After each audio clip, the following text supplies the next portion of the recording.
आचार्य उमा स्वामी विरचित तत्वार सूत्र आचार्य पूज्यपाद स्वामी विरचित सर्वासिद्धि टीका है।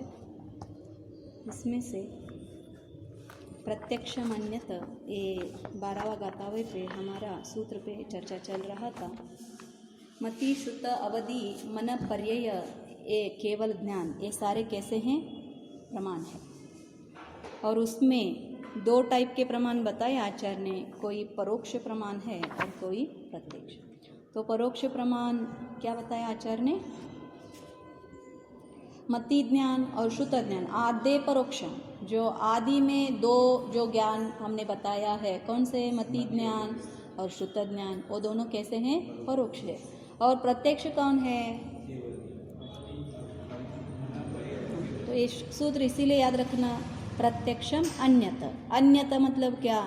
जो आदि को 2 हमने छोड़ा, उससे बचे हुए अन्य जो कोई बचे हुए हैं वो सारे के सारे कैसे हैं?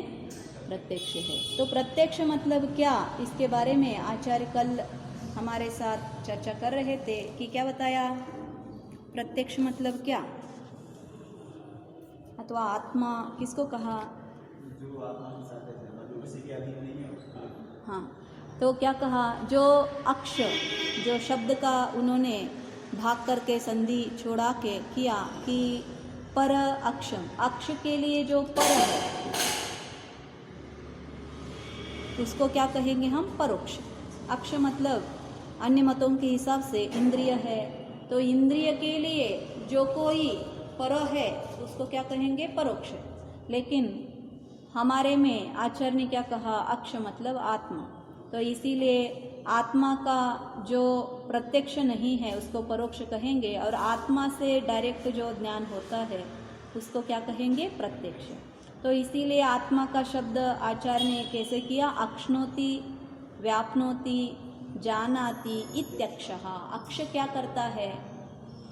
अक्ष्णोति, फिर व्याप्नोति, जो वस्तु को जान रहा है उसमें व्याप्त हो जाता है। तो इसीलिए हम क्या बोलते हैं? उस रूप से होता है मतलब क्या? उस रूप से पूर्ण रूप से व्याप्त होता है उसमें।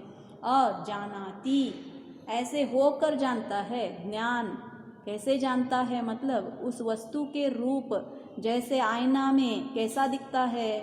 आईना में वस्तु दिखता है ना, तो आईना में कैसे दिखता है? आईना उस वस्तु के रूप पूर्ण रूप से परिणमन होता है ना।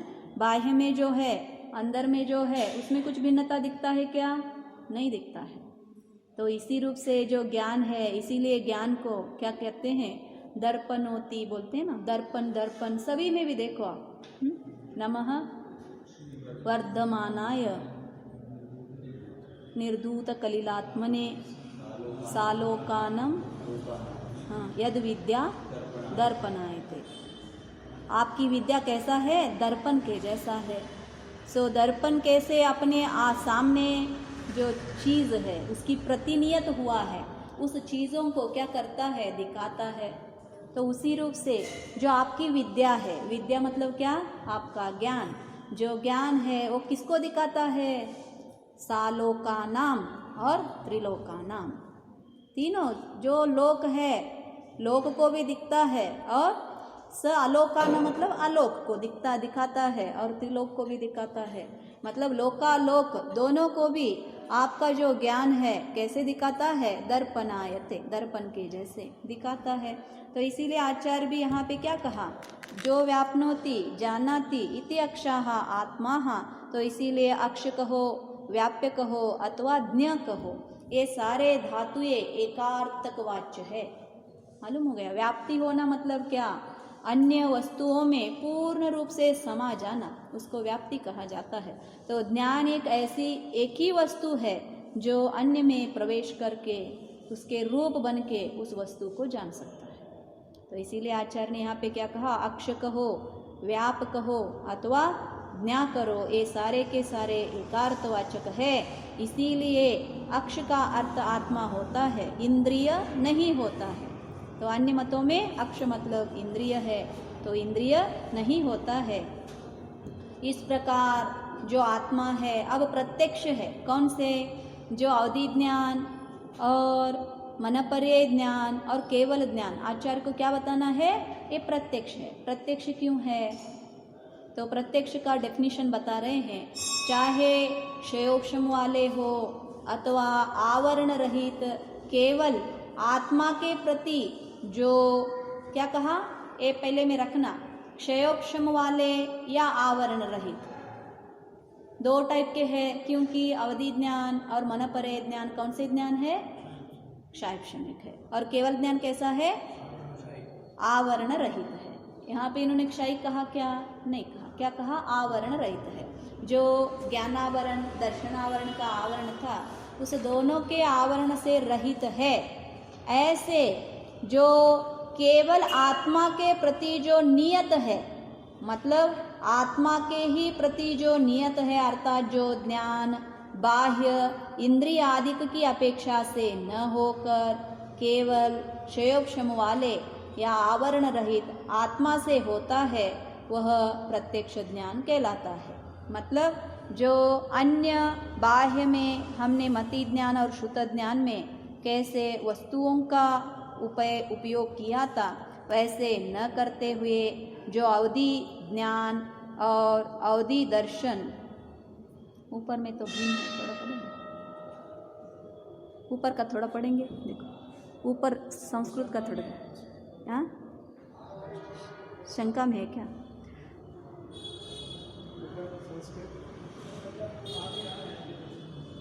हाँ देखो, अक्ष्णोति व्याप्नोति जानाति इति अक्षाः आत्मा। आत्मा का डेफिनेशन यहाँ पे क्या दिया आचार्य ने, हाँ, तो अक्ष्णोति व्याप्नोति जानाति इति अक्षाः वही आत्मा है।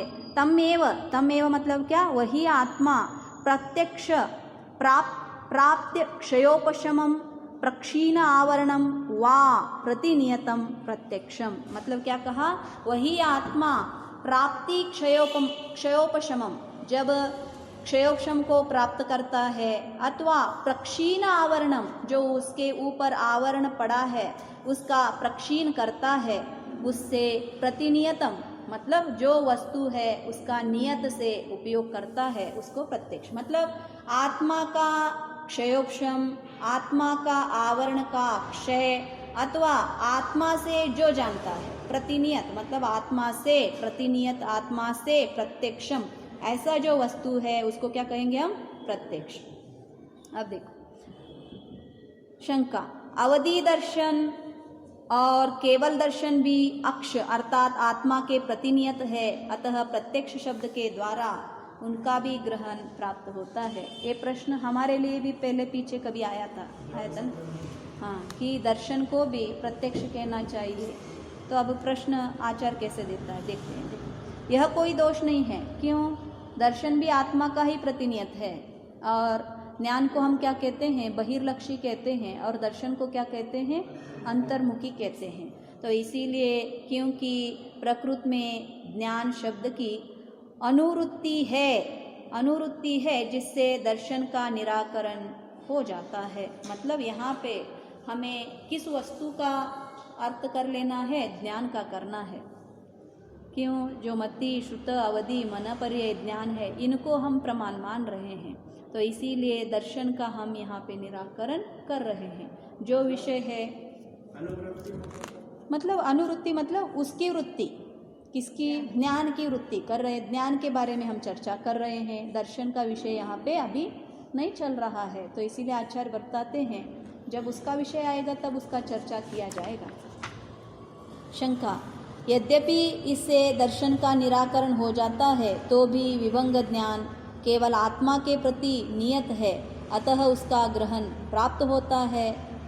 मतलब क्या कहा यहाँ पे, इससे ज्ञान का हमने प्रत्यक्ष का निराकरण किया, लेकिन जो अवधि ज्ञान है अथवा विभंग ज्ञान है वो दर्शन से होता है क्या, कौन सा दर्शन उपयोग करता है, अवधि ज्ञान। दर्शन कितने टाइप के हैं,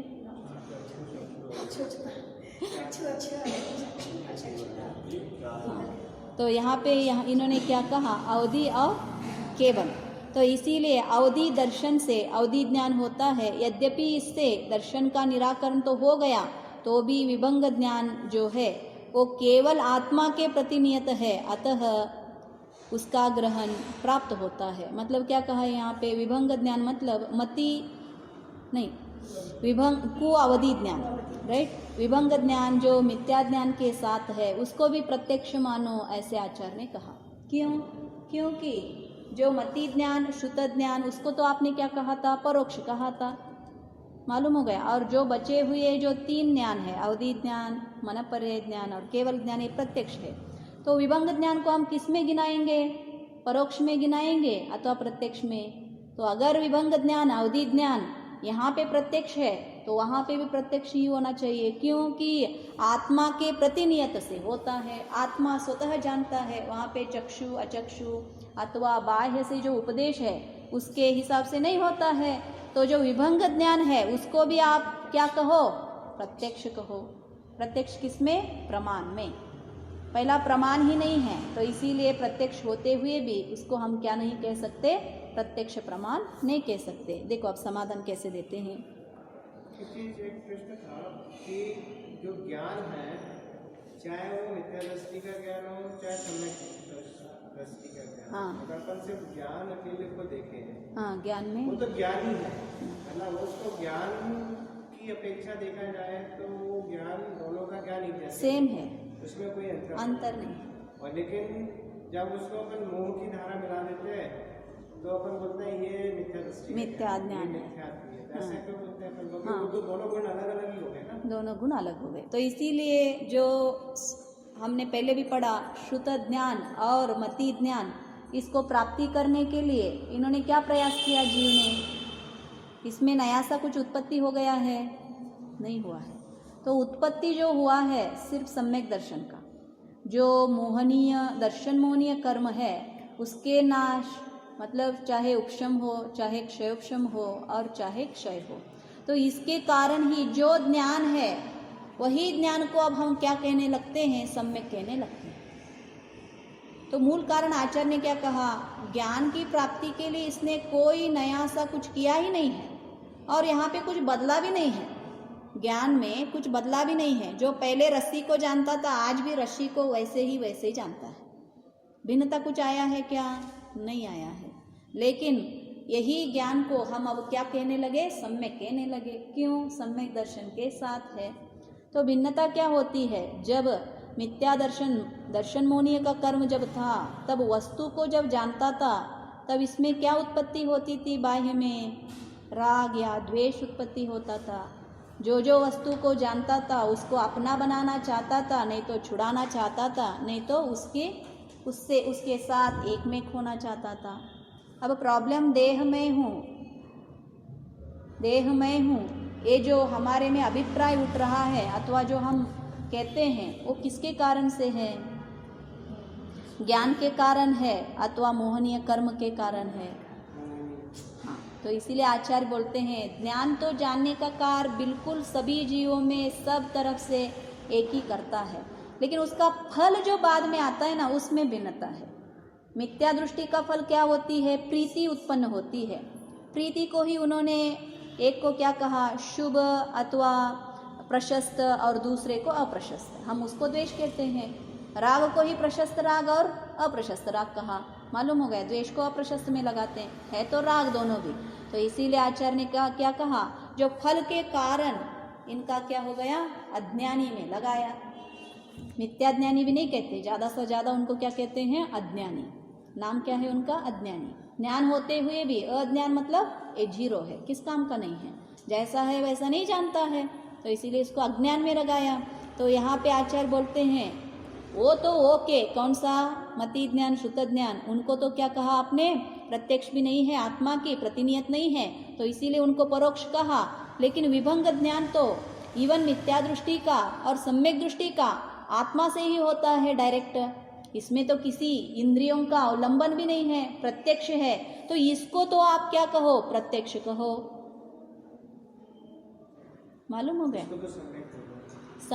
नहीं प्रत्यक्ष सम्यक का बात नहीं है, वो सम्यक नहीं है, इसीलिए मतलब इसको इसमें गिना है। प्रश्न आता है क्योंकि आप जान तो आत्मा से ही रहे ना, आप भी जो चीज आत्मा के द्वारा ही जानी जा रही है हाँ मतलब आपको आप मतलब कोशिश क्या कर रहे हो कि हाँ। अपनी आत्मा को ही जान लो, हाँ हाँ सही है अपनी आपका। आत्मा को ही जान रहे हो आप। तो अगर वो आत्मा को जान रहे हो या बाह्य को जान रहे हो? नहीं, आप मतलब आत्मा के द्वारा ही बाह्य पदार्थ को देख रहे हो ना, विभव हाँ, ज्ञान में। वो तो मतलब बिल्कुल ऐसा सही। तो नहीं कि आप मन के द्वारा किसी और के कारण वर्णनाओं को देख रहे हो, हाँ। ऐसा तो कर ही नहीं सकते। आपको कारण वर्णनाओं को देखने के लिए अपने आत्मा के ज्ञान की जरूरत है। सही। क्योंकि मन तो देख नहीं सकता, तो देख नहीं उसमें क्षमता सकता, ही नहीं है वो। सही है आपका। इतने सूक्ष्म चीजों को देखने की। हम्म, तो फिर आपका जो प्रसाद है, आपका जो उपयोग है, वो तो आपकी आत्मा में ही है। हाँ ये और फिर एक बार समय सर लाओ, वही 17th गाथा का ही टीका और एक बार पढ़ेंगे। बहुत अद्भुत है, एक एक लाइन में मीनिंग है। उन्होंने जो क्वेश्चन पूछा वही क्वेश्चन वहाँ पे भी है। अरे आत्मा ही जानता है, सब वस्तुओं को आत्मा ही जानता है ना, तो फिर नया सा ज्ञान उठने की क्या ज़रूरत है? उसमें प्रश्न ऐसा ही है, फिर क्यों आप जानना बता रहे हो? जानना किससे होता है? अपने से तो हो रहा है, तो आप फिर क्यों हमें जानने की प्रयास करा रहे हो? तो आचार्य बताते हैं, आत्मा में ही ज्ञान होते हुए, आत्मा ज्ञान से ही जानते हुए, उस ज्ञान को आज तक उसने नहीं जाना है। ऊपर है, कल एक निकाला था ना उन्होंने।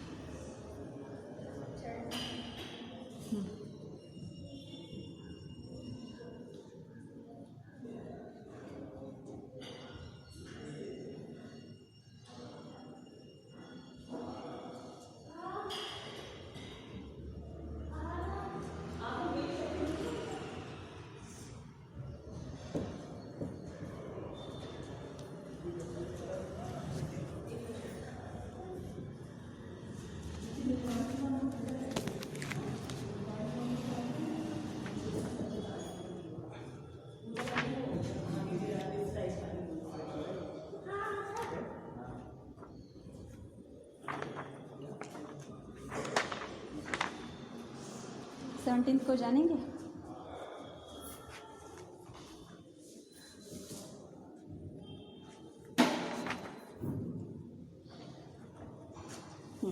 टीका पेज नंबर है 52। टीका देखेंगे क्या है। अब कोई तर्क करे कि आत्मा तो ज्ञान के साथ तादात्म्य स्वरूप है, सही होगा।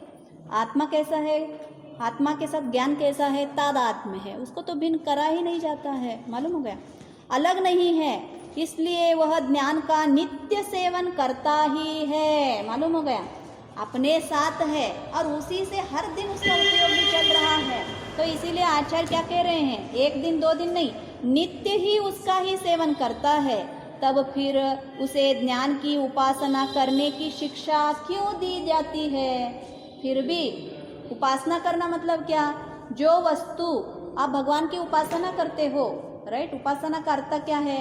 जो वस्तु मुझ में नहीं है, मेरे पास नहीं है, और मैं उसका आकांक्षा करता हूँ, और जिसको उस वस्तु की प्राप्ति हुआ है उसका पूजा किया जाता है। पूजा का अर्थ क्या है? पूजा का अर्थ है जो वस्तु मुझ में नहीं है, लेकिन मेरी आकांक्षा क्या है? मुझे उस वस्तु की प्राप्ति करनी है, तो इसीलिए उसकी पूजा किया जाता है। तो यहाँ पे तो आप क्या कह रहे हो? उसकी उपासना करने की बात कर रहे हो। तो उपासना मतलब क्या? मुझ में ज्ञान नहीं है, क्वेश्चन क्या है उनमें? मुझ में ज्ञान नहीं है अथवा ज्ञान है, क्या मैं उसका उपयोग नहीं कर रहा हूँ? तो इसीलिए पहले ही क्या कहा, वह ज्ञान का जीव नित्य ही सेवन करता है। तो फिर आप क्यों ऐसे बता रहे हो कि ज्ञान का उपासना करने की क्यों हमें आप शिक्षा दे रहे हो? तो फिर आचार्य बोलते हैं, देखो समाधान कैसा है। ऐसा नहीं है, यद्यपि आत्मा ज्ञान के साथ तादात्म्य स्वरूप है, तथापि वह एक क्षण मात्र भी ज्ञान का सेवन नहीं करता है। फिर किसका सेवन करता है? मैं भी हर बार बोलती हूँ, हम ज्ञान को नहीं जानते, हम किसको जानते हैं? ज्ञेय को जानते हैं, उसका जो फल आता है ना उसको जानते हैं। तो भेद करना आज तक हमें आया नहीं। आचार्य ने क्या कहा? क्षण मात्र भी, मतलब एक समय भी जीव ने क्षण मात्र भी ज्ञान का सेवन नहीं करता है। क्यों नहीं करता? देखो, क्योंकि स्वयं बुद्धत्व अथवा बोधित बुद्धत्व, ये शब्द किसका मालूम है? स्वयं बुद्धत्व मतलब नैसर्गिक अथवा अधिगमज, जो पहले में हमने बताया ना, वो शब्द आचार्य यहाँ पे कह रहे हैं। नैसर्गिक मतलब क्या? स्वयं बुद्धत्व, खुद से खुद को बुद्ध बना देता है, ज्ञान का प्रकटता करता है। अथवा बोधित बुद्धत्व, किसी से तो उपदेश मिलने के बाद बुद्ध बनता है, जानता है, तो इन कारण पूर्वक ज्ञान की उत्पत्ति होती है। मालूम हो गया? ज्ञान अपना ही होते हुए, ज्ञान हर समय जीव सेवन करते हुए भी ज्ञान की उत्पत्ति आज तक नहीं हुआ है। क्यों नहीं हुआ है? क्योंकि ज्ञान नहीं तो नैसर्गिक स्वयं बुद्धित होता है, बुद्धत्व को प्राप्त करता है अथवा बोधित बुद्धत्व को प्राप्त करता है, और इन कारण पूर्वक आज तक जीव ने अपने क्या नहीं किया है? ज्ञान का सेवन नहीं किया है। तो इसीलिए आगे का चर्चा आचार्य ने जो कर्मणि नो कर्मणि, क्यों आज तक ज्ञान को नहीं जाना है? क्योंकि आज तक जीव ने कर्म को मैं, नो कर्म को मैं, जो कर्म के सामने आए हैं वो सारा मैं मान के बैठा है। ज्ञान को मैं नहीं मानता है। ये जो ज्ञेयों को जानेगा उसमें एकत्व बुद्धि लगाएगा, उसमें प्रीति करेगा और उन सभी चीज़ों को मैं कहलाएगा। तो इसीलिए आचार्य ने क्या कहा? एक क्षण मात्र भी आज तक जीव ने ज्ञान का सेवन नहीं किया है, सिर्फ ज्ञेयों का ही सेवन किया है। आपका प्रश्न का उत्तर मिला? ज्ञान का जो हम सेवन कर रहे हैं वो भाव में कर रहे हैं। जिस स्वभाव में कर लेंगे, स्वभाव में कभी नहीं किया, विभाव में ही कर रहे हैं। और जब तक विभाव में कर रहे हैं जब तक समझ नहीं जाएंगे। वही तो कह रहे। इसीलिए ध्यान को कहा कि ध्यान लगाओ अपने में, पर वस्तु में नहीं, अपने में लगाओ। जब अपने में लगा दोगे तो बाहर का अपने आप छूट जाएगा। हाँ। बाहर का फिर भी आएगा, बाद में आएगा, पर एक बार तो आपको मोह छूट जाएगा तो क्या होगा? तो अपने में लगाना, विभाव में चल रहा है। कितना ज्ञान चल रहा है, सारा विभाव में चल रहा है। ये जो चल रहा है ये भी विभाव है। वही विभाव ही तो है। बाह्य में उपदेश क्या कहा आचार्य ने? बोधित बुद्धत्वाह, दो कारण बताया। ज्ञान की उत्पत्ति की कारण क्या बताया? स्वयं बुद्धत्वाह, बोधित बुद्धत्वाह। ऐसे क्यों अटक के रहते हो? मुझे स्वयं ही बुद्धत्व होना है? नहीं, किसी रूप से तो हो, कारण कोई भी मिल जाए। किसी की बोधन से होने वाला है तो हो जाए, उसमें क्या प्रॉब्लम है? और होता है, इसीलिए तो आचार्य ने बताया है। अगर नहीं होता, बोध करने से किसी को बुद्धि का प्राप्ति नहीं होती थी, तो बोध करने की कोई आवश्यकता नहीं था। इसीलिए बोधित बुद्धाः व्यवहार नहीं है, नैसर्गिक होना निश्चय है। ऐसे कहेंगे तो भी दोनों से विकार होते हैं। तो जिससे होता है, कारण के लिए कुछ झगड़ा करने की जरूरत नहीं। किसी को, मैंने पहले भी कहती ना, अंतर मुहूर्त में मोक्ष का प्राप्ति हुआ, किसी को 1000 वर्ष में हुआ, तो हुआ तो ना मोक्ष। अब हम इतने ही काल में होना है, ऐसा क्यों अटक के बैठना है? होना है यही करो। क्या क्यों? जो सिद्ध बने हैं वो सभी का सभी अनंत काल घूमे ही है। सभी का संसार भी अनंत काल है। किसी का ऐसा नहीं हुआ है कि बाय डिफॉल्ट अथवा बाय बर्थ ही अथवा उनका जन्म ही सिद्ध शिला में हुआ है, अथवा कभी संसार में घूमे ही नहीं है। अनंत काल संसार का घूमने के बाद ही सिद्ध बनता है। तो उसमें ये अंतर मुहूर्त और ये आपका 1000 वर्ष की काहे की लेक्काचार में आते हैं? नहीं आते। तो कोई भी कम नहीं है, कोई भी ज़्यादा नहीं है, कैसे भी हो जाए। तो ये हमारी आकांक्षा रहना है, इसमें गड़बड़ अथवा हताश नहीं होना है। अरे मुझे नहीं हो रहा है, मुझे बहुत टाइम लिया, ये कुछ काम के नहीं है। अब देखो आगे का क्वेश्चन क्या था? विभंग ज्ञान अथवा अवधि ज्ञान जो है वो किसके कारण से होता है? आत्मा के प्रतिनियत है, मतलब आत्मा से ही होता है, इंद्रियों से नहीं होता है। तो फिर आप उसको क्यों प्रमाण में प्रत्यक्ष नहीं ले रहे हो? इसको तो प्रमाण ज्ञान कहो, ऐसा शिष्य का प्रश्न है। तो आचार्य कहते हैं यहाँ सम्यक पदा का अधिकार है। अधिकार किसका है? ये सम्यक पद का। पहले मैं क्या कहा? ये ज्ञान पद की अनुवृत्ति, मतलब ज्ञान के जो वृत्ति है, ज्ञान कैसा होता है उसके बारे में चर्चा हम कर रहे हैं। इसीलिए दर्शन के बारे में हम बात नहीं करेंगे। निकाला ना? तो इसीलिए हम भी कहते हैं जो डाइवर्ट मत करना, विषय को डाइवर्ट करेंगे, जो विषय हम समझ रहे हैं उसका चर्चा नहीं हो जाएगा। तो जहाँ पे जो विषय है, जो बोलने वाला भी विषयांतर कभी भी बात नहीं बोलना चाहिए, क्योंकि जो आगे बैठे हैं पहला सुनना ही उनका कष्ट है आना ही कष्ट है, राइट। आएंगे और सुनने को बैठेंगे तो विषय समझना ही कठिन है, और आप थोड़ा विषयांतर हो गए वो तो भटक ही जाएंगे, इसने क्या कहा। तो इसीलिए विषयांतर कभी भी नहीं होना है। तो इसीलिए आचार्य ने क्या कहा, ये जो आप कह रहे हो ये कौन सा विभंग ज्ञान, और हमारा अधिकार कौन सा चल रहा है, सम्यक का चल रहा है। हम सम्यक अधिकार में बात कर रहे हैं, और विभंग ज्ञान क्या नहीं है, सम्यक नहीं है। तो इसीलिए हम उसको प्रत्यक्ष में प्रमाण में नहीं ले सकते हैं। देखो, अतः उसका अधिकरण हो जाता, निराकरण हो जाता है। तात्पर्य यह है कि इस सूत्र में सम्यक पद की अनुवृत्ति होती है, जिससे ज्ञान विशेष हो जाता है, इसलिए विभंग ज्ञान का निराकरण भी हो जाता है। पहले में क्यों निराकरण किया, क्योंकि वहाँ पे ज्ञान का अधिकार था, दर्शन का अधिकार नहीं था। और इसमें क्यों निराकरण किया, क्योंकि ये सम्यक का अधिकार है, मिथ्यात्व का नहीं है। तो इसीलिए हम विभंग ज्ञान का, प्रत्यक्ष का भी निराकरण करेंगे, क्योंकि विभंग ज्ञान मिथ्या दर्शन के उदय से विपरीत पदार्थ को विषय करता है। देखो कैसे कहा आचार्य ने, आत्मा से साक्षात ही जान रहा है, फिर भी विपरीतता है। तो हमारी तो परोक्ष है मालूम हो गया, हमारी तो कैसा है, मति ज्ञान श्रुत ज्ञान तो परोक्ष है, और इसमें विपरीतता होने का क्या मतलब आश्चर्य है, आश्चर्य तो कुछ नहीं है। तो इसीलिए आचार्य ने क्या कहा, जो कोई ज्ञान मिथ्या दर्शन के उदय से होता है, वो सारा का सारा ज्ञान क्या करता है, पदार्थ को विपरीत विषय में ले लेता है, जैसा है वैसा नहीं समझता है। विपरीत मतलब क्या, उससे उल्टा। जैसे देह तो पुद्गल है, लेकिन समझे कैसे, जीव। देह को हम क्या समझते हैं, जीव है या नहीं है, और उसका ही पोषण करते हैं ना करते, कितना दिन जीने वाले हैं नहीं मालूम लेकिन उसी के पोषण में हम लगे हैं। तो ऐसे उदर पोषण को छोड़कर अगर आत्मा के पोषण में मैं हूँ ऐसे जानकर करने लगे तो क्या होगा,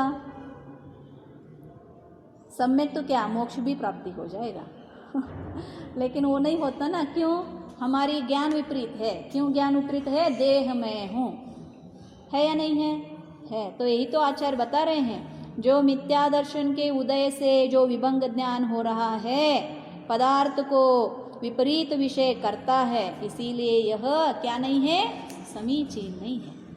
चाहे वो आत्मा का प्रत्यक्ष ज्ञान होते हुए भी वो किस काम का भी नहीं है। काम हमें क्या करना है, अपनी स्वतंत्रता को पाना है। आज तक हम परतंत्र में हैं, किसके तंत्र में हैं, परतंत्र में है ना। 8 कर्म, जैसे कौन सा नाम कर्म से हमारी उदय होगा, कौन सी आयु मिलेगी, कौन सा गति मिलेगा, और उसका पूजा भी करते हैं, देव गति मिले, स्वर्ग गति मिले। परतंत्र भी हमें जो समझ में नहीं आता है, समझ में आ रहा है क्या तो इसीलिए तो आचार्य बोलते हैं पहला स्वातंत्र का बात करो। वो जो कौन सा पंचास्तिकाय संग्रह में तीसरा जो टीका है उसमें आचार्य वही कहते हैं, परतंत्र को छोड़कर स्वातंत्र को देने वाला ये है। सबसे प्रिय जीव को स्वतंत्रता होता है। तो इसीलिए आचार्य ने क्या कहा, ये जो विभंग ज्ञान है ये मिथ्या दर्शन के उदय से होने के कारण अपना ही होते हुए भी वो क्या है, समीचीन नहीं है, और पदार्थ को विपरीत जानता है, साक्षात आत्मा से जानते हुए भी विपरीत है। देखो अब शंका, जो ज्ञान इंद्रियों के व्यापार से उत्पन्न होता है वह प्रत्यक्ष है या नहीं है।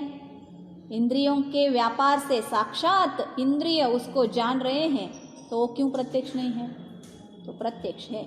और जो इंद्रियों के व्यापार से रहित होकर विषय को ग्रहण करता है वह परोक्ष है। हम भी वही तो मानते हैं, जो इंद्रिय गम्य है वो सारा वस्तु क्या है, प्रत्यक्ष है।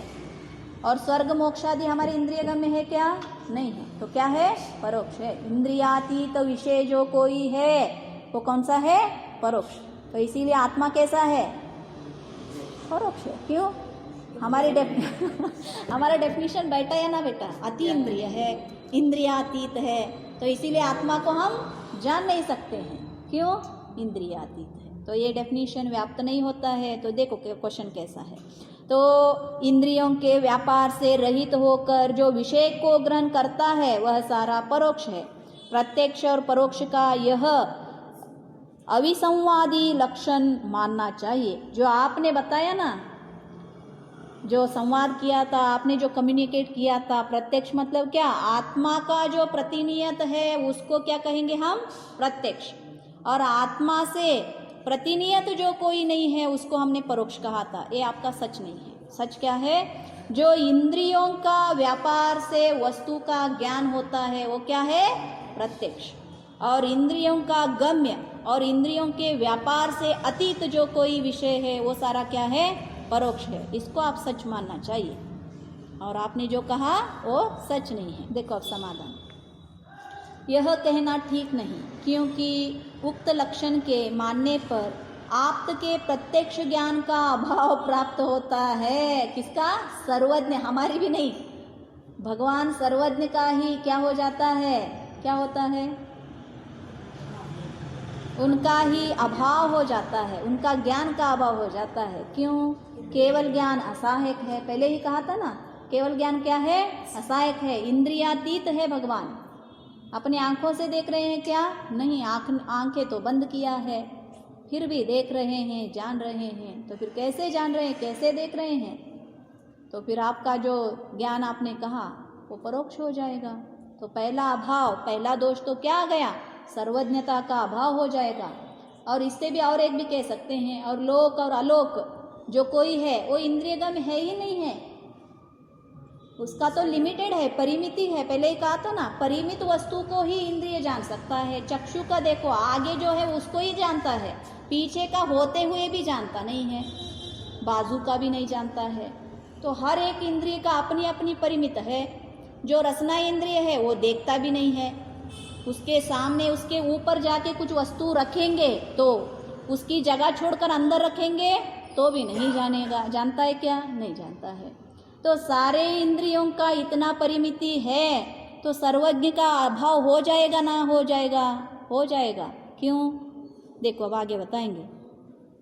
यदि इंद्रियों के निमित्त से होने वाला ज्ञान को ही प्रत्यक्ष कहा जाता है तो ऐसा मानने पर आप्त के प्रत्यक्ष ज्ञान नहीं हो सकता, क्योंकि आप्त के इंद्रिय पूर्वक पदार्थ का ज्ञान नहीं होता है।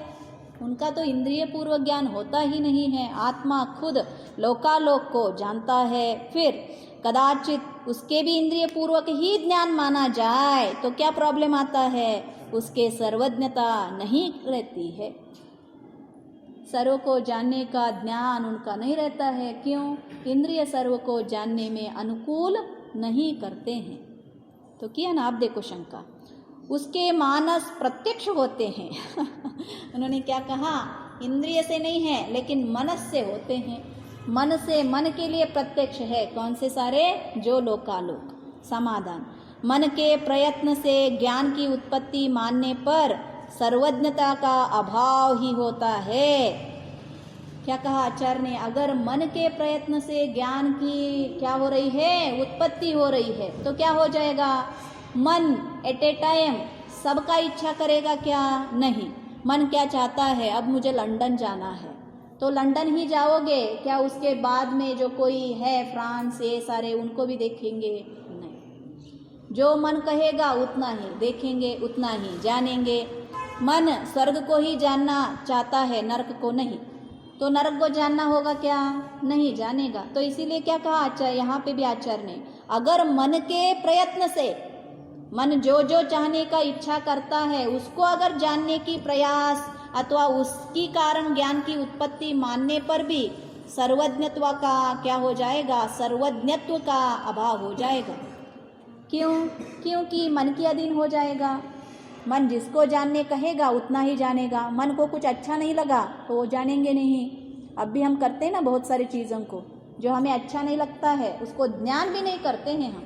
ज्ञान पूर्ण करने से कुछ प्रॉब्लम नहीं है, फिर भी हम क्या करते हैं? उसको रोक देते हैं। ये मुझे अच्छा नहीं लगता है। जो अच्छा लगता है वो मिलेगा नहीं तो भी प्रयास करके जानेंगे या ना जानेंगे। तो इसीलिए जो सर्वज्ञत्व ऐसा जो गुण है उसका अभाव हो जाएगा। इसमें राग द्वेष के बिना सब कुछ सब जान देते हैं। देखो शंका, आगम से सब पदार्थों का ज्ञान हो जाएगा। देखो क्या कहा उन्होंने, आप क्या बता रहे हो, केवल ज्ञान बीन, उसका कुछ ज़रूरत नहीं है, आगम से सब कुछ ज्ञान हो जाएगा। तो आगम कहाँ से आया? देखो नहीं, क्योंकि आगम प्रत्यक्ष ज्ञान पूर्वक प्राप्त होता है। क्या कहा आचार्य ने, सर्वज्ञ से होता है ऐसा नहीं कहा, क्या कहा, प्रत्यक्ष ज्ञान पूर्वक आगम होता है। किसी ना किसी को क्या है, प्रत्यक्ष ज्ञान है, उनके पूर्वक आगम बना है। तो आगम अपने आप, इसीलिए तो वेदांती क्या कहते हैं, वेद को किसी ने बनाया नहीं है, अपने आप निर्माण हुआ है। आकाश में सारे शब्दों की निर्माण होकर वेद का रचना हुआ है। वो कर्तृत्व का जो आगम की वेद की कर्तृ है ना, उसको नहीं मानते हैं। और हाँ, कोई नहीं बनाया है वेद को, वेद के हिसाब से वो सारे चलते हैं, उनके लिए रूल्स है। वेद जो कहेगा उसके हिसाब से वो चलेंगे। हाँ, यहाँ पे इन्होंने वेद ने, व्यास ने बनाया बोलते हैं, व्यास ने नहीं बनाया। व्यास ने सिर्फ हमारे जैसे लिपि बोलते हैं वैसे लिखी है, लेकिन जो वेद है वो क्या हुआ, अकर्तृत्व है, वो जो अपने आप बना है। जैसे हम बोलते हैं ना, सारा जीव सारा लोक अपने आप बना है, इसको किसी ने नहीं बनाया है। लोक को किसने बनाया, आपको किसने बनाया? वेद को तो किसी ने नहीं बनाया, लेकिन सब जीवों को कर्तृ ने बनाया है। उनको किसने बनाया? वही तो प्रश्न, वो अपने आप बने हैं, इसीलिए ब्रह्मा कहते हैं ना स्वयंभू। अपने को तो आप बना सकते हैं, लेकिन अन्य कोई अपने आप नहीं बन सकते, उनको सारा ये बनाना चाहिए। तो लॉजिकल इलॉजिकल हर पल पल पर वहाँ पे मिलते हैं, मालूम होगा। तो इसीलिए अपने जो आगम है अथवा अपना ही जो पक्ष है। एक्चुअली एक हमारी चर्चा हो रही थी एक तमिल ब्राह्मण से। अच्छा, कौन से होंगे? उनमें दो है ना, तीन है उनमें भी, अयंगार है, अय्यर है, और हाँ, क्योंकि उनके मत उनमें तीन बने ना, जैसे हमारे में क्या है, दिगंबर मत है, श्वेतांबर मत में है। हमारे दिगंबर मत में स्त्रियां मोक्ष नहीं जाते हैं, उनके मत में मोक्ष जाते हैं। वहाँ पे भी ऐसे जो शंकराचार्य का आया वो मत अद्वैत मत कहते हैं, और दूसरा आ गया जो रामानुजाचार्य के काल में विशिष्टाद्वैत कहा जाता है। और यहाँ पे उड़पी में हमारे मध्वाचार्य आ गए, उनमें द्वैत आता है। तो इसीलिए उन वेद तो एक ही है उनके लिए भी, जैसे हमारे लिए भी गंधार भगवान का जो आगम है वो सेम है, लेकिन मत बन गए। तो उसी रूप से उनमें भी आगम तो एक ही है वेद, लेकिन वेद के हिसाब से शंकराचार्य ने ऐसा जाना, इसीलिए वो अद्वैत मन बनी। और मध्वाचार्य उनके बाद आ गए और उनको ऐसे ज्ञान में आ गए, जब जब पढ़े तो उन्होंने द्वैत मत बनाया, तो इन्होंने विशिष्टाद्वैत। उनमें भी बहुत चक्कर है। तो एक प्रश्न ये हमने पूछा था कि ब्रह्मा को किसने बनाया, तो उसका उन्होंने आंसर दिया था कि उनके शास्त्रों के अनुसार ब्रह्मा की उत्पत्ति कैसे हुई।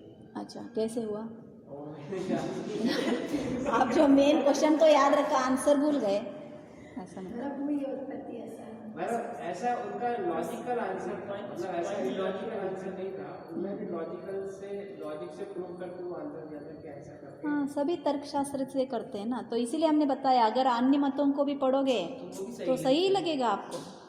हमारी हेड उतनी नहीं चलती ना। ब्रह्म कुमारी देवी का कभी मतलब हाँ, सुनते हैं, बहुत से। उनका तो ऐसा ही लगता है कि शायद पूरा जैन भी उठा के उन्होंने बस अपना एक मत चला दिया, हाँ पूरा वही। जो 363 मत बने हैं हाँ, वो ऐसे ही बने। सब एक एक का ग्रहण किया, एकांतवादी इसीलिए कहा ना आचार्य। हमारी क्या बोलती है हाँ? कि जो नमो लेकिन सारी आगम से ही है। हाँ, नमल वही सबके समागम में है, इसलिए आप सबको मिला लें तो आगम बन जाए। सभी साधुओं को लिया है, मतलब हाँ। उनको भी लिया है। उनको भी। जो मतलब जैन मत के अकेले साधुओं को नहीं लिया, बाकी जो संसार में जितने साधु थे सभी को मतलब नमस्कार। किसने कहा इसको? ये ब्रह्म कुमारी ने कहा। देखो, कहने से कुछ नहीं होने वाला है। तो वही निकलता है ना, तो जो सम्यक दृष्टि, देखो हमारे में भी मिथ्या दृष्टि है मुनि, इवन क्या है, नग्न है, तो भी हमने उनको साधु में गिना नहीं है। मालूम हो गया आपको? मिथ्या दृष्टि है और नग्न है, तो आचार्य ने उसको साधु में गिना नहीं है। अपने तो आलिकाओं को भी इसलिए पंचपरमेष्ठी में नहीं डाला ना, जैसे अपन पूजा उनका तो का जो उपचार बात से चल है रहा ना। लेकिन पूजा का पूजा करने में क्या है, सम्यक दृष्टि का भी करते हैं, उसमें क्या प्रॉब्लम? कहाँ करते सम्यक दृष्टि का? क्यों आप नहीं करते तो कौन अन्य कोई नहीं नहीं, करता मतलब क्या? हम करे ना करे वो हमारी मत है, लेकिन ऐसा कहाँ है? देखो कौन सा है आपका? सम्यक दर्शन संपन्नमपि मातंग देहजम देवादेवम, देव ही आकर उसका पूजा कर रहा है, और आपका क्या है? कथाएं सब आते हैं या ना आते? जो सम्यक दृष्टि है उसका भी अंतरादि देवताएं आकर पूजा करते हैं। चांडाल का किया, वही तो कथा क्या है? ऐसा पूजा जैसा हम लोग हाँ पूजा, देखो जहाँ पे पूजा है वो अष्टद्रव्य से पूजा होता है, पूजा का मीनिंग ही वही है। देखो पूजा में दो भिन्नता है, अर्चना और अभिषेक, मालूम हो गया? कोई अभिषेक को पूजा कहते हैं, नहीं तो अष्टद्रव्य की अर्चना। सिर्फ हमारे में ही हम अष्टद्रव्य की अर्चना करते हैं ऐसा नहीं, सभी मतों में भी गंध पुष्प और दीप धूप और पानी, ये सारा से सभी धर्मों में पूजा होता है। और सभी धर्मों में यही होता जाता है, जन्म जरा मृत्यु सभी में वही है। देखो प्रॉब्लम कहाँ पे आ गया, सब होता जाता है। आप कभी पढ़े नहीं अन्य मतों को, इसीलिए आपको गड़बड़ लग रहा है। नहीं, सभी में वही है। क्यों? यही जो 8 द्रव्य है ये उत्कृष्ट द्रव्य है, तो अर्पणा करने की, जो अर्चना करने की मेन उद्देश्य उसी का है। वो भी यही बोलते हैं, अच्छा पद प्राप्त है, मोक्ष प्राप्त है, मोहन कार्य विनाश है, बोलती यही है। अब यही रहा है। अभी गांधी स्वामी का पहले कुछ बोलते हैं ना कि लोगों ने समदृष्टि मान के उनकी पूजा करना चालू कर देते, तो उसमें भी फिर एक अलग मत बन गया कि वस्त्रधारियों की पूजा हमारे यहाँ सिर्फ पंच परमेष्ठियों की बोली गई है, जो इन 5 पद में आएंगे उन्हीं की पूजा की जाती है। बाकी लोगों की आप ऐसे पूजा नहीं कर सकते जैसे वो चंडाल की पूजा की, तो जैसे अपन भगवान की पूजा करते हैं अपन अष्टद्रव्य से, वैसे ही पूजा की उन्होंने, देव ने किया है ना आके। देव ने तो पूजा की। देखो इसमें पूजा का मीनिंग क्या है? रेस्पेक्टफुल। मैंने कहा ना उपासना का अर्थ, जो उपासना अध्ययन है ना हमारा, जो द्वादशांग में एक उपासक अध्याय है, और उपासक अध्याय का आपने तो अब आदि पुराण में आचार्य ने बहुत अच्छे से सब किया है। आदि पुराण का सब उपासक अध्ययन में कितना 2, 10, 12 अध्याय ही उपासक अध्ययन के हैं। कैसा कैसा जो उपासक रहता है, जो पूजा करने वाला जो गृहस्थ है, उसका कैसी होती है चर्या, उसके बारे में बताया है। तो वही तो है क्रिया। देखो आपके, मैंने उपासक का मेन क्या है, मुझ में ये प्राप्त नहीं है और मुझे ये चाहत है, तो मैं उसका पूजा करता हूँ। अब देखो रजनीकांत का कितने सारे मंदिर बन गए हैं तमिलनाडु में, क्या करोगे तब? MGR भी बन गए। हाँ वहाँ पे सारा अष्टद्रव्य से ही पूजा होता है, उनका भी आरती निकाला जाता है। देखो अब सम्यक दृष्टि का पूजा करेंगे, मुझे सिर्फ सम्यक दृष्टि ही बनना है तो करो, मोक्ष जाना है तो भगवान का करो, मालूम हो गया। लेकिन पूजा के योग्य है इसीलिए हर दिन उन्हीं का पूजा करो ऐसा नहीं है। सम्यक दृष्टि का कितना उनकी यथा योग्यम, आचार्य ने लिखा ना, यथा योग्य उनकी कितना जो उनको देना है आदर भक्ति वात्सल्य उतना ही दिया जाता है, उसके आगे नहीं।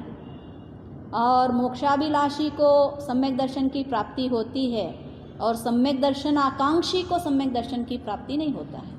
तो इसीलिए सम्यक दर्शन का जो प्राप्त हुआ है उनको हम आदर करेंगे, लेकिन भगवान की जैसी पूजा जो भगवान की हमें ये है वैसा नहीं होता है। उनकी मंदिर बनवावे ये सारा कहाँ पे नहीं है। सम्यक दृष्टि का मंदिर कौन बनाएगा? नहीं बनाता है। उनकी मूर्ति का पूजा नहीं करेंगे, मालूम है। उनका स्थापना करने की कोई ज़रूरत नहीं है। क्या अकेले सम्यक दृष्टि है क्या? बहुत सारे होंगे, सभी का भी बनाओ, फिर सभी का मूर्ति बना के मंदिर सारे उन्हीं के बनाओ। कोई ऐसे पता भी नहीं ना कौन है कौन नहीं। कुछ सम्यक दृष्टि कोई समझ में आ जाएगी। तो यही प्रॉब्लम है सम्यक दृष्टि का, क्योंकि देखो सम्यक दृष्टि को क्या कहा है, मैं सम्यक दृष्टि हूँ, ऐसे अगर बोल भी रहा है तो उसको सम्यक दृष्टि कहा नहीं जाता है। मैंने पहले भी कहा ना, जो लेकिन मुनि बोल सकता है। क्यों? मुनि पद बिना सम्यक दर्शन से होता नहीं है। मुनि पद बिना सम्यक दर्शन से होता नहीं है। किस कारण से आप इतना सारा कष्ट सह रहे हो? तो वो क्वेश्चन आ जाता है ना। उनको तो बोलने की जरूरत ही नहीं, दिखता है। मतलब बोलते हैं ना, व्यवहार में ऐसे। व्यवहार की कैसे आप व्यवहार से वही कहोगे सीधे तो सीधे फिर आप। द्रव्यलिंगी हो वो क्या बोलते हैं? देखो अब द्रव्यलिंगी भावलिंगी गृहस्थ के लिए चेक करने के लिए कोई ज़रूरत नहीं है। हमें क्या करना है? अब यहाँ पे क्या है भगवान में? अंदर में कुछ नहीं है, पत्थर तो है। हम इनको क्यों पूजा कर रहे हैं? इनकी गुण हमें आने हैं, राइट? तो दिगंबरत्व की हम क्यों पूजा करना है? उनके अंदर में प्रकट हुआ है या नहीं हुआ है? मेरे काम भी नहीं है। और उनको क्या कहा है? ज़्यादा से ज़्यादा छेदोपस्थापना ही है। छेदोपस्थापना मतलब क्या? छेद होता भी है संयम और फिर से उपस्थापना कर रहा है। और जब उस समय में जो मैं नमस्कार कर रहा हूँ उसमें उनका जो गुण छेद हो गया तो मैं क्या करूँ? अब आपका छेद हो गया, अब मैं जल जाता हूँ, ऐसे बोल सकते हैं क्या? नहीं बोल सकते। तो इसके पीछे मत जाना।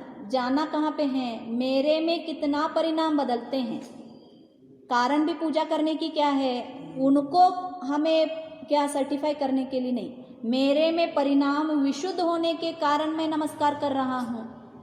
जब रामायण आती थी पहले काल में, और जो राम सीता, वो राम सीता थे क्या? एक्टर्स थे। फिर भी लोग सारे उनको क्या मानते थे? राम सीता मानते थे या ना? आज भी लोग मानते हैं उनको। हाँ, वो जो दीपिका आई थी वो बता रही थी जहाँ जहाँ पे वो जाती थी उसका पूजा किया जाता था।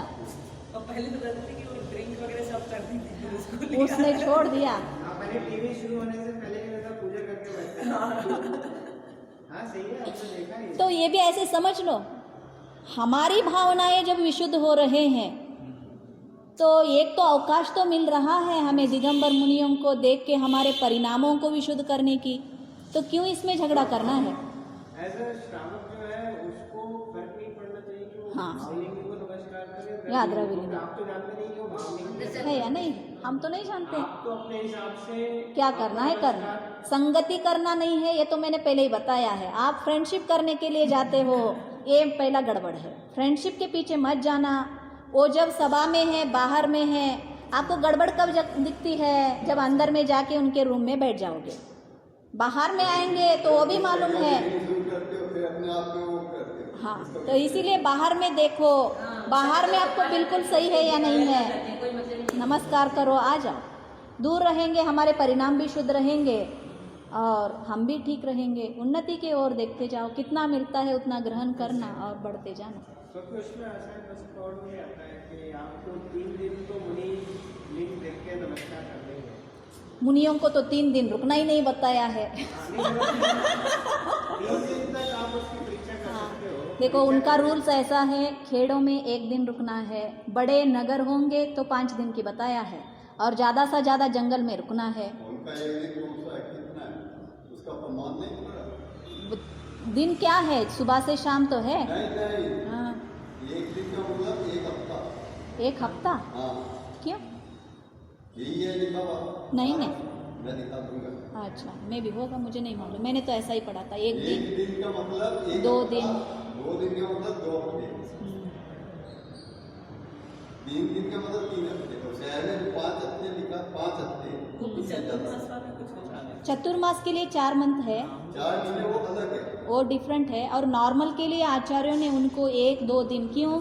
क्योंकि लोगों से परिचय हो जाएगा।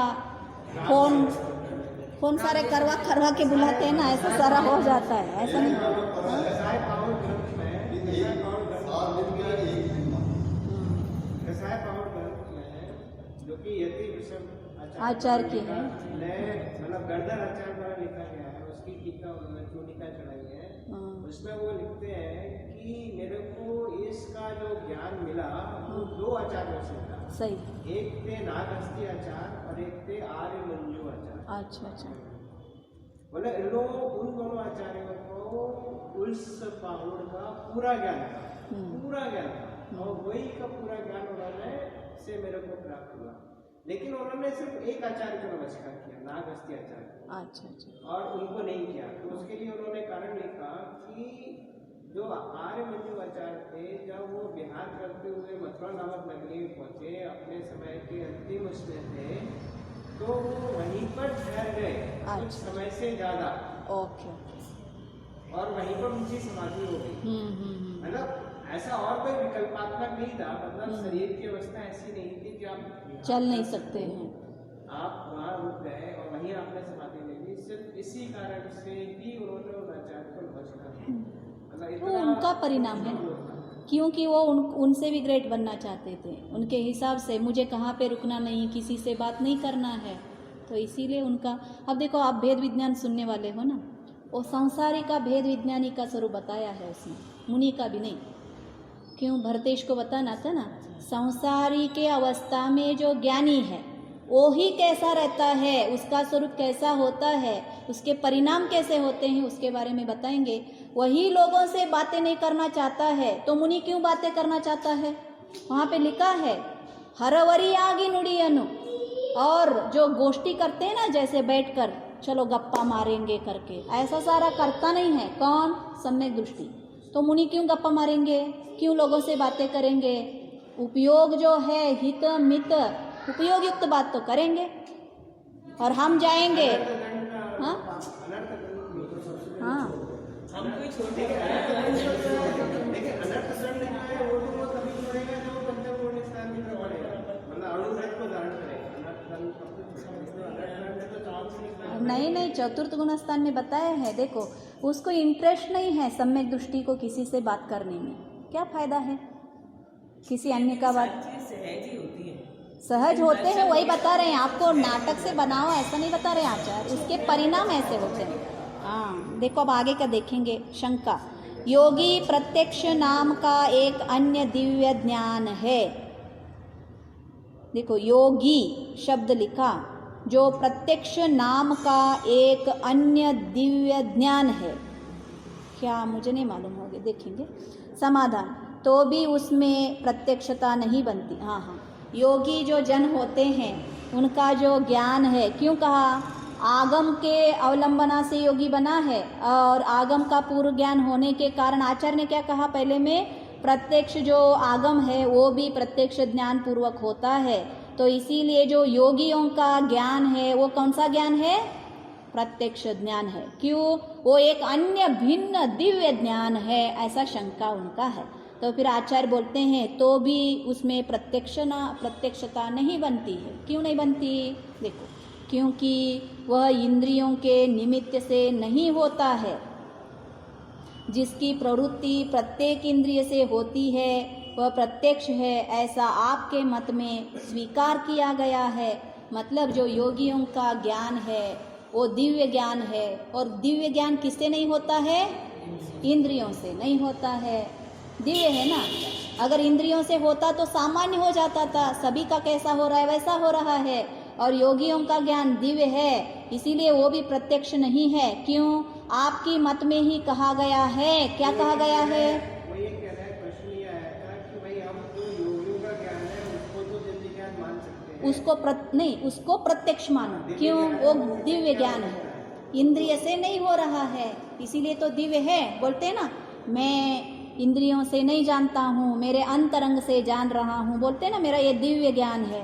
तो इसीलिए जो योगियों का ज्ञान है वो दिव्य है, उसको तो प्रत्यक्ष मानो। तो आचार्य ने क्या कहा? नहीं। क्यों? आपकी मत के हिसाब से भी इंद्रिय का जो गम्य है वो तो प्रत्यक्ष है और अन्य प्रत्यक्ष नहीं है।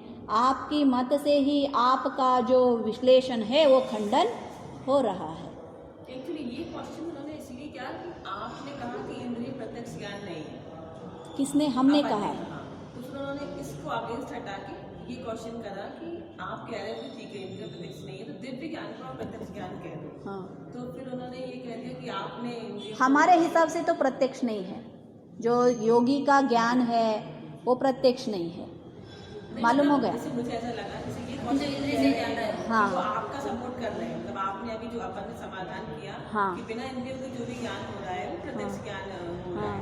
आप मतलब अभी उन्होंने कहा कि इंद्रियों से प्रत्यक्ष नहीं, तो आगम को आप माने तो उन्होंने कि जो बिना इंद्रियों के हो रहा है वो प्रत्यक्ष हो रहा है। तो फिर योगियों का जो ज्ञान है उसे दिव्य ज्ञान कह दो, क्योंकि शायद वो योगी जो ज्ञान कर रहे हैं वो बिना इंद्रियों के ही कर रहे हैं।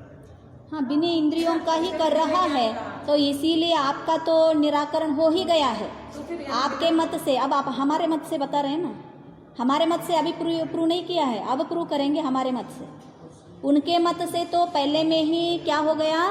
अनप्रूव हो गई, सिद्धि असिद्धि हो गई है कि जो दिव्य ज्ञान है योगियों का वो क्या है?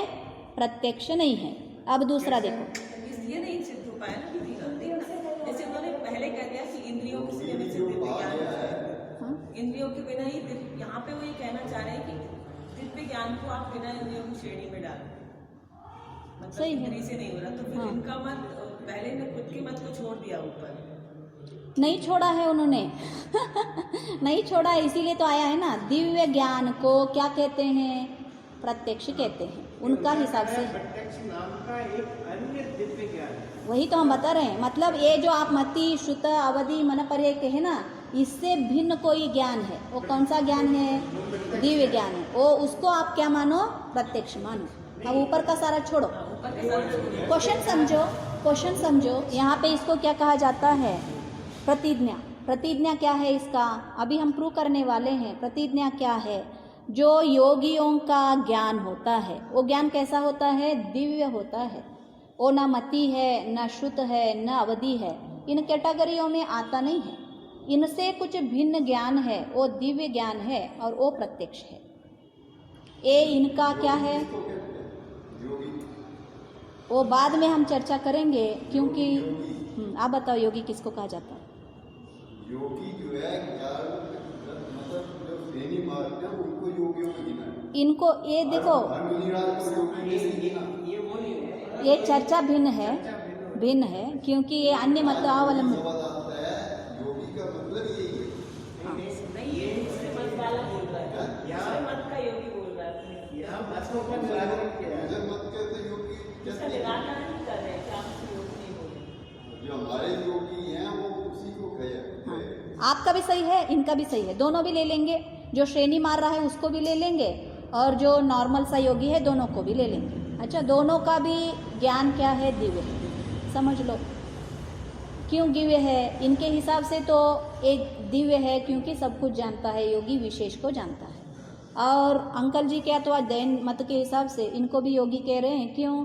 श्रेणी मार रहा है, उसको कितना ज्ञान होता है? मिनिमम 1 दशांग का तो ज्ञान होता ही है। कहा है ना, रूल से श्रेणी चढ़ने वाले को 1 दशांग ज्ञान तो होना ही चाहिए। तो इसीलिए उसका भी ज्ञान क्या है? दिव्य है। तो आचार्य ने क्या कहा? इसको भी प्रत्यक्ष नहीं है। क्यों नहीं है?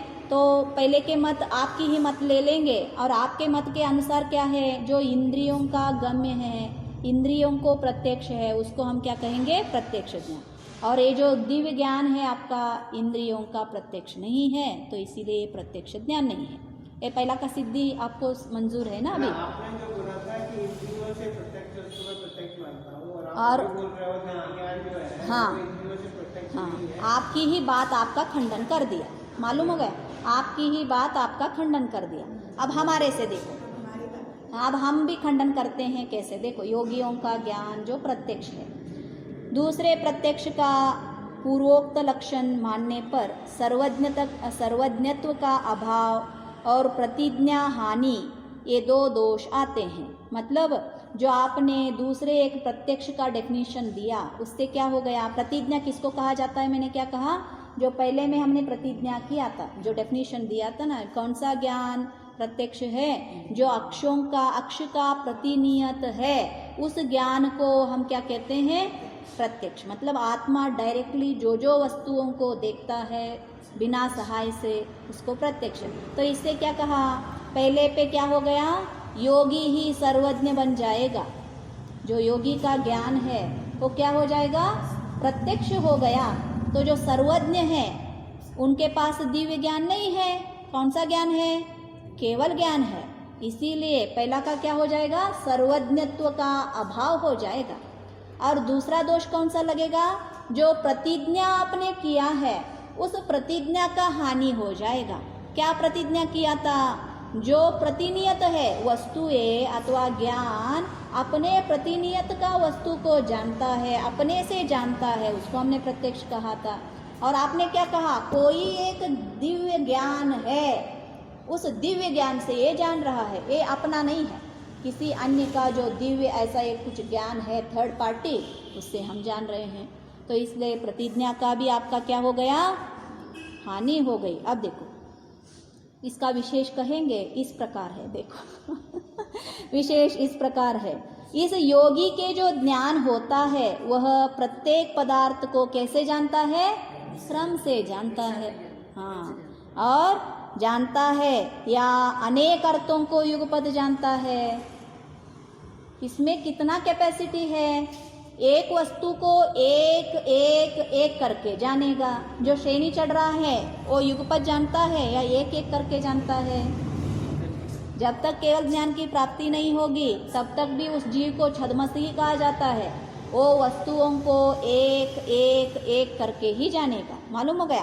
तो इसीलिए मैं भी ज़्यादा इसमें शक्ति हो गया है ऐसे मानेंगे तो भी थोड़ा अनेक पदार्थों को एक जानता था, उस इसमें क्या लिखेंगे? अनेक वस्तुओं को युगपत जानता है। लेकिन सब वस्तुओं को युगपत जान रहा है क्या?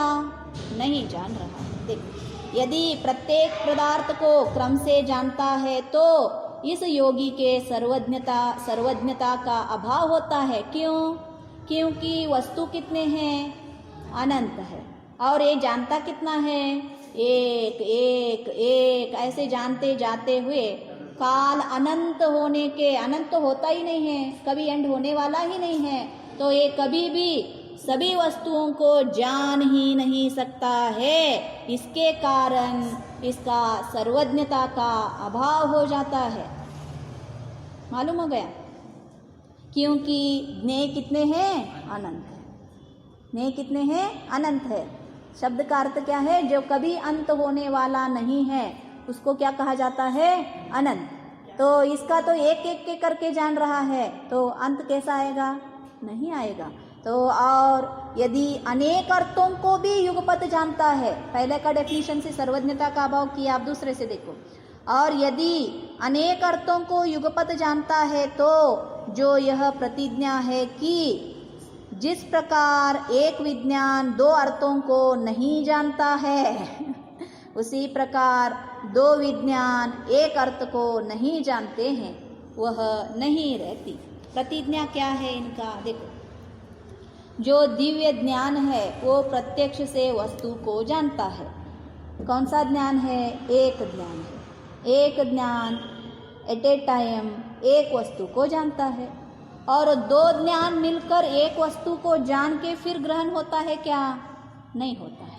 तो इसीलिए आचार्य ने यहाँ पे क्या कहा? और यदि अनेक अर्थों को युगपत जानता है तो जो यह प्रतिज्ञा है कि जिस प्रकार, जिस ही है ना वो, जिस प्रकार एक विज्ञान दो अर्थों को नहीं जानता है। विज्ञान किसमें चलती है? विशेष ज्ञान। भेद विज्ञान करते वक्त वस्तु एक लिया जाता है, दो को नहीं। क्यों? हमें एक वस्तु का ग्रहण करना है बहुत सारे चीज़ों से, तो दो का नहीं चलेगा, एक का चलेगा। तो इसीलिए आचार्य ने क्या कहा? जिस समय जो विशेष ज्ञान है दो अर्थों का ग्रहण नहीं करता, एक ही अर्थ का ग्रहण करता है। और उसी तरह जो दो विज्ञान है, दो लोग जो दो विज्ञान हमारे उठे हैं वो दोनों भी मिलकर एक वस्तु का भी ग्रहण नहीं करते हैं।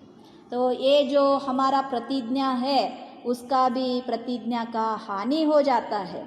अर्थ को नहीं जानते हैं, वह नहीं रहती। मतलब प्रतिज्ञा आपका टिक नहीं सकता है।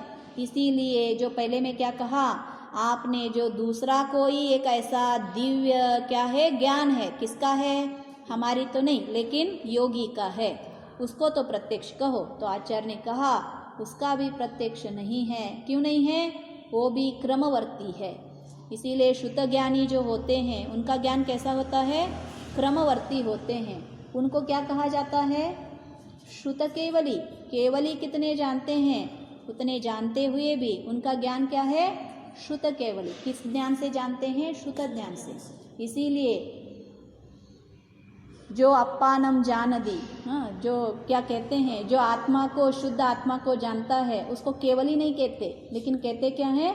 शुद्ध केवली। जो 11th गाता है ना वो क्या कहते हैं? नहीं तो आचार्य केवली कहना चाहिए तो उनको केवली नहीं कहा। क्या कहा उनको? शुद्ध केवली। सिर्फ एक आत्मा को जाना और सारा जगत को जान लिया। शुद्ध केवली कितना जानता है ना, उतना सारा वस्तुओं को जाना। इनमें और शुद्ध केवली में कुछ भी भिन्नता नहीं है। ऐसे कौन कहते हैं? कुंदकुंदाचार्य ने लिखे हैं, मैं तो नहीं कह रही हूँ। कुंदकुंदाचार्य भी खुद कहते हैं, ऐसा नहीं, केवल ज्ञानी कहते हैं, बोलते हैं। तो हम छोड़ते हैं और छोटे छोटे ग्रंथों के पीछे पड़ जाते हैं। आत्मा में शक्ति कितना है, सिर्फ जानने से, सिर्फ एक आत्मा को जानने से सारा ब्रह्म ब्रह्मांड ज्ञान में आ जाता है जी। तो इसीलिए उनको शुद्ध केवली कहा। अब आगे का और भी थोड़ा है चर्चा, उसको हम कल जानेंगे। जवानी के ज्ञान से सूझे लोकालो, सोवानी मस्तक नमो सदा देत होडो। हे जिनवानी भारती तो हे जपो दिन रैन, जो तेरे शरणा गए सो पावे सुख चैन।